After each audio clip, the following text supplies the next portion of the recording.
And so you know this story, but we want you to focus upon it right now, just for a moment, because it's important to everything else that comes about today. So here you are in these magnificent bodies, and you understand your personalities to some extent. And we want you to feel with us, if you can, a little bit, the importance of you here now. We don't just mean in this room. We mean in this body, in this personality, in this time and space. And so it matters that you're here. You came with great intent. So here you are. You came from non-physical.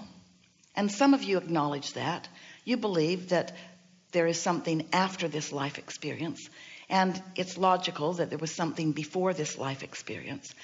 We would like you, before we're finished here today together, to have a clearer understanding of how the non-physical meshes with the physical, and how important the physical is to the non-physical, as the non-physical is important to the physical. We would like you to understand that we really are all one, with the potential of blending more than most physical humans allow, because of the thoughts that they are thinking.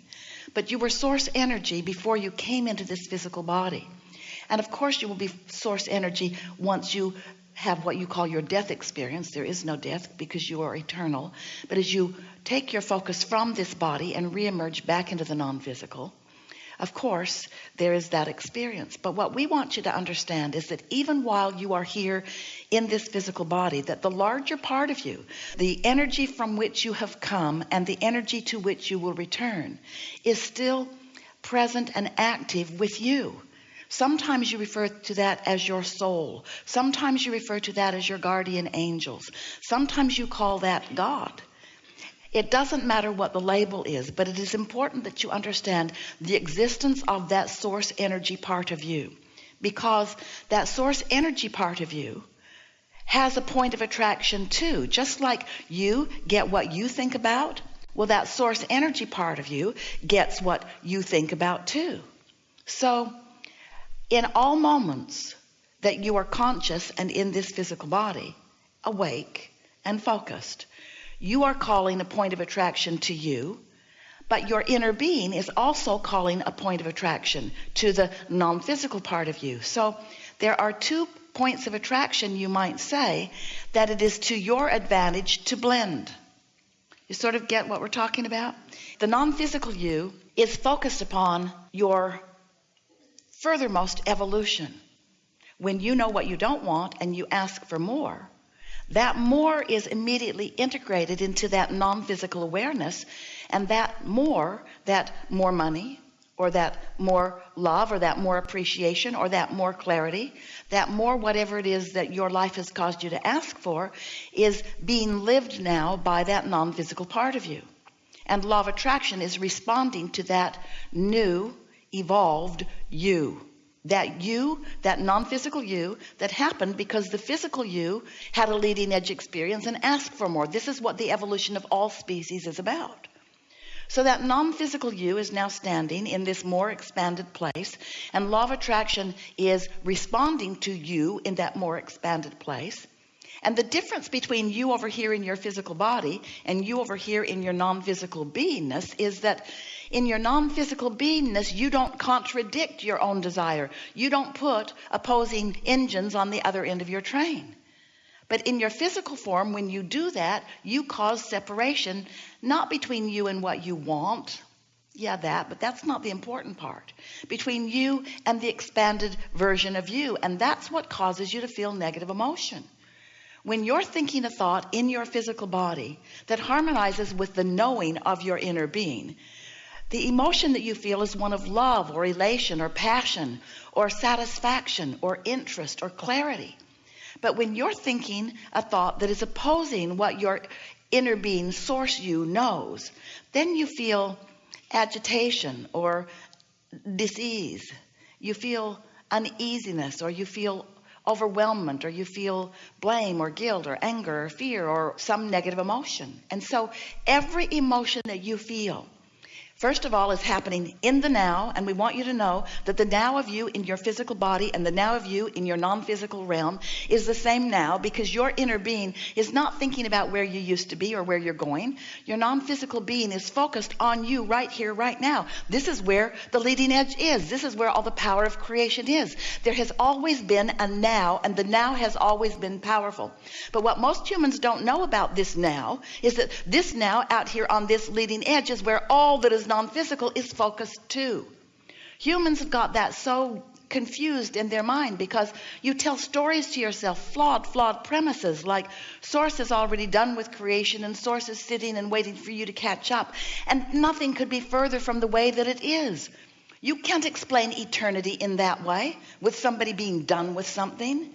No one will ever be done with anything. The non-physical is forward with you. And that's why when life causes you, genius you, out here on the leading edge to want something more, and you launch that rocket of desire, your inner being is all over it, knowing it, holding the light, holding the attention upon it. And law of attraction is responding to that, calling all cooperative components to this new creation of you, calling you too. The question is, are you going?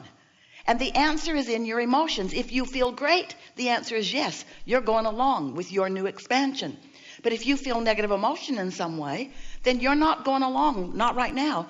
Right now, you've got active in you a thought that isn't letting you go. And that's the whole point of why we're visiting with you and why you've called us forth and what it is that you want to know. You want to understand how to create your own reality, how to be the pure positive energy being that you are. That was really good. Yeah. And this is going to be really good too. About 8 to 10 weeks ago, I was in the shower where I do my best manifesting. And I was thinking about our trip to Boston, and I manifested a thought. And the thought was, my hot seat question. And along with the thought was a knowing. So when that thought turned to a thing, or when that vibration turned to a thought, which is a thing, and you're wise to call it a manifestation, did you feel some exhilaration in the recognition of that absolutely. thought? Yeah. That's that process that we're talking about, of thoughts turning to things. And? So my question is the knowing a manifestation? Yes. Yes. Well, this is wonderful. So you're in a place where you expect clarity. So you had that going for you. And then, in the comfort of non-resistance, from your vortex bubbled up a thought that you described as a question. And it's interesting because you were anticipating coming here, and you were anticipating being in the hot seat, and you were anticipating asking the question. So the thoughts are turning to things. The vibration is turning to thoughts. So it turned to the thought of a question, and then right behind the question came the answer. Isn't that just the perfect evolution of thoughts turning to things, thoughts turning to things, thoughts turning to things? So how do I learn to create more of that knowing, or allow more of that? So let's talk about what happened. Sure. Did you get into the shower that day saying, I'm going to get into my little chamber of magic, and I'm going to start spinning some steam into some magic. I'm going to turn a thought into a question, and then with any luck at all, I'm going to turn the thought to the question into an answer. Did you do any of those things? No. No, you just got in the shower. Because all of those things were already happening in the vortex. That's not your work. Yeah. When you ask, it is given, so that's not your work. Your work was to enjoy your shower. Yeah. Your work was to not be knotted up mad at somebody. Your work was to not be worried about something. Your work was to be open and receptive, so that when the thought turned to a thing, you were in a place that you recognized the thing that the thought was turning to. That's all. Right. Because I could really, when I recognize knowing, which isn't very often, but when I feel it, it's like I could already feel this conversation. I could feel the energy of it, the presence of it. Think about moving through. Let's just take a short period of time, like maybe 5 or 10 or 15 or 20 or 60 minutes. Just moving through some time. And let's say you're in motion, You're traveling through an airport that you've never been in before, and you're comfortable moving through airports because you know that there's enough signage that you can get to where you need to be. And you have some reasonable sense of how airports work and that sort of thing. And so even though you don't know precisely where you're going to go, how many steps it's going to be, who's going to be there, who you're going to encounter, you are walking with ease through the airport, and your eyes are looking and you're seeing and you're knowing, and you're just dovetailing with the things that are important to you. And in a highly receptive mode, not only that, but you're dovetailing with conversations that are meaningful to you, and maybe even with information beyond being at the airport that is meaningful to you.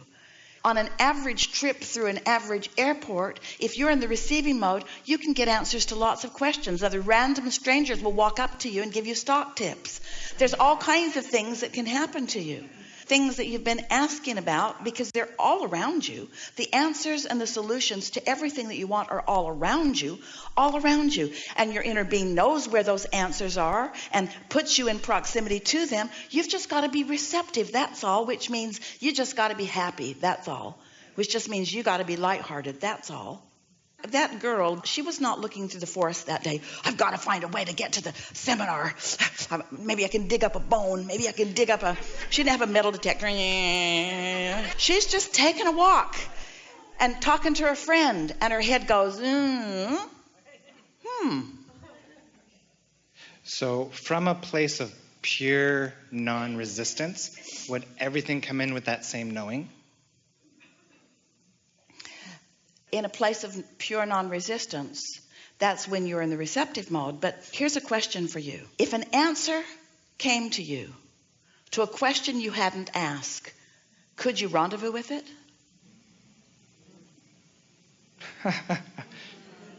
Would you recognize it? If you hadn't asked the question and the answer came, what would it mean to you? It's like Esther traveling over a 600-mile drive and billboards all along the way, and her not even noticing one of them until suddenly she's looking right at the billboard that's talking about the RV park that they're going to stay in that night. And she said, funny, it's the only billboard I've seen all day, and it's the only one that mattered. Yeah. So it's like that. Yeah. So whatever your life has caused you to activate in terms of desire, when you're open, the answer not only to the result of all of that desire, but to the delicious unfolding path to all that desire. And you see...